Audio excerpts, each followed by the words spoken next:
Following the unjustified killing of Breonna Taylor, Louisville, Kentucky has banned the use of no-knock warrants. So now the city's Metro Council on Thursday unanimously voted to ban the warrants after days, of course, of protests and calls for reform. So this is good, right? So the law bans the use of warrants by Louisville Metro officers. They can no longer go and do what's called a no-knock raid and bust into somebody's apartment or house or wherever in order to, and this is what it's used for mainly, to go after people that are accused or assumed to have drugs, basically. And that's what that is, right? And so they're used in drug cases as a way to prevent people from destroying evidence. So I think this is ridiculous, having these no-knock warrants in the first place, because I'm somebody who believes in the decriminalization of all drugs. Decriminalize them. There's no point, right? There's just, who cares what someone puts into their body, into their own body, as long as they don't hurt another person. So decriminalize it already. And if drugs had been decriminalized, Breonna Taylor would still be alive. Because not only would there be no reason for a no-knock raid, look, there would be no reason for the no-knock raid. She didn't even have drugs in her apartment. She didn't. They would have had no basis to go and to try to get this warrant in the first place, because they thought that maybe they saw her car near like a drug house or something, and that's why they went to her apartment to do this investigation for drugs, which they didn't find. They didn't find it at all. So, look, I normally rag on Rand Paul, right? Rand Paul is currently blocking legislation to make lynching a federal crime. He's like, well, what do you mean? Oh, what's the definition of lynching? Dude, come on, right? But he did do something right. So sometimes he's a mixed bag. I mean, like, yes, that bag includes like shit, literal shit. But sometimes in that bag, you can pull out something nice. And that would be the a bill banning no-knock raids nationwide.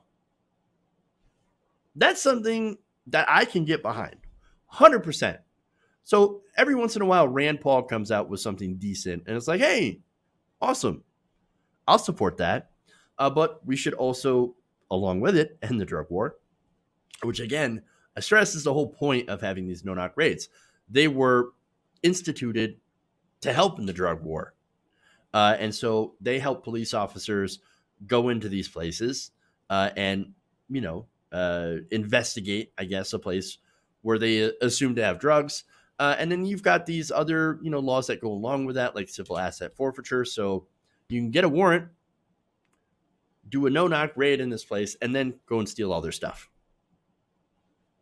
So it's ridiculous. So now when it comes to Breonna Taylor, as I mentioned before, she didn't have any drugs. She didn't have anything in her apartment. And these officers already had the guy in custody that they were looking for. So they had the guy and they had his, drugs, whatever, right? And then they said on a whim, hey, let's go check out this woman's apartment. And she was, of course, asleep. She was asleep, had no drugs, had nothing. And yet they blasted into her home, shot 20 times, hitting her 8 times.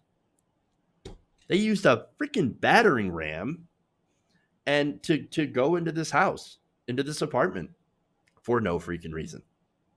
None.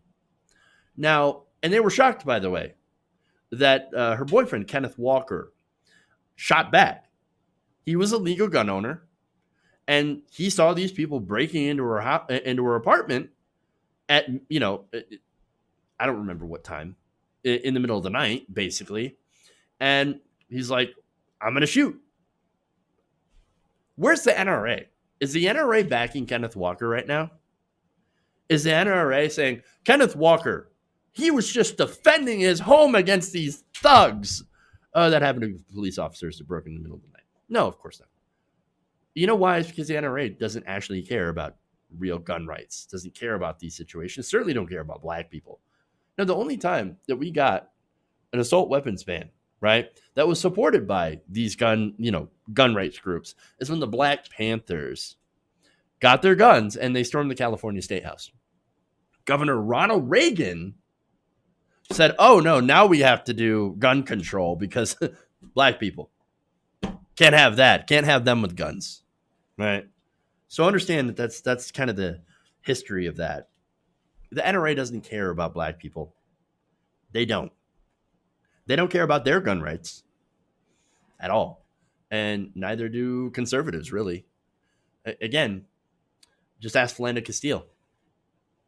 Legal gun owner, murdered in his car. Yeah.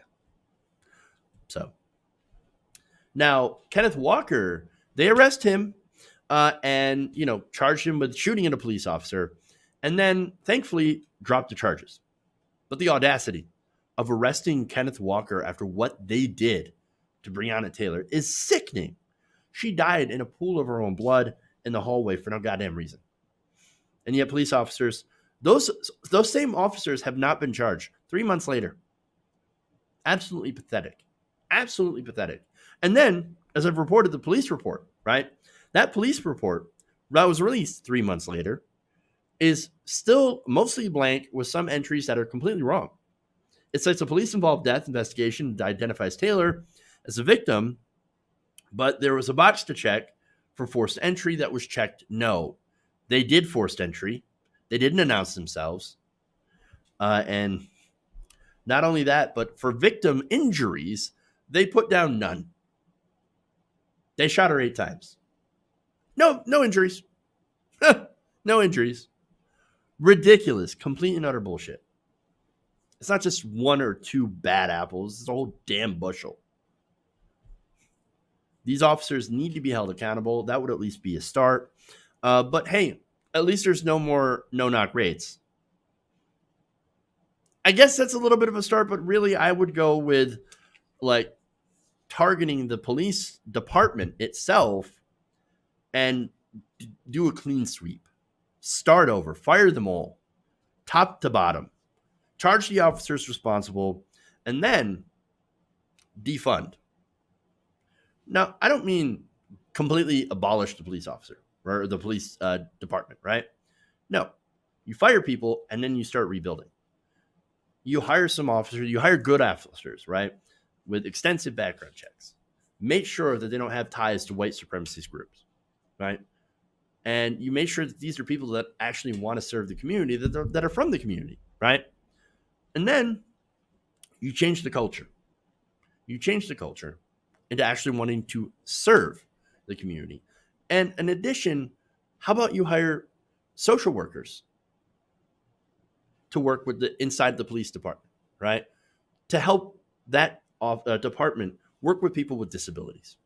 Work through, because a lot of what they cover or what they respond to are domestic disputes, right? Get people that are specialized to go with the officer to handle those disputes. I mean, you need massive change. Right now, the police are militarized. And so when they're basically a hammer, and when you're a hammer, everything looks like a nail. We need to have a police department that is not a hammer, but that is, think of it like a Swiss Army knife, right? Where you have different tools for different jobs, for the different things that they do. Because right now we do put a lot on police officers. Right now we put a lot of jobs, and yet the only thing the police are trained in is basically self-defense. Self-defense and escalation, not de-escalation, but escalation. And so we need to change that completely. We need an absolutely different new model of policing because the old one, it ain't working. And what we've seen going on with these, not only these protests, but the things that led up to the protests is proof of that. Hey guys, hopefully you enjoyed that free video. Now I'm going to have to ask you a favor. Between the demonetization and the YouTube algorithm messing around with view counts, etc., we're having a hard time adjusting to the new YouTube reality, which is where you guys come in. See, we have a Patreon, patreon.com/TYTNation, set up to help us rely on you guys, the viewers, instead of big corporate ads.